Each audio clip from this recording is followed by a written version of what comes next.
So हे everyone नमस्ते।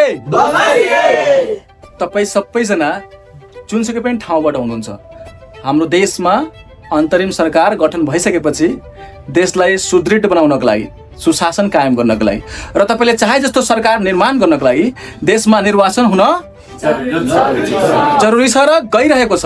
यही फागुन 21 गते। सो तपाईँ अहिलेसम्म आफ्नो भोटर आइडी बनाउनु भएको छैन, रजिस्टर गर्नु भएको छैन, तपाईँको साथी सर्कल भाइहरू कोही पनि गरेको छैन भने कृपया यो भिडियो सबै माझ पुर्याइदिनुहोस् कि कार्तिक 30 गतेसम्म सबैले के गरिसक्नु पर्यो,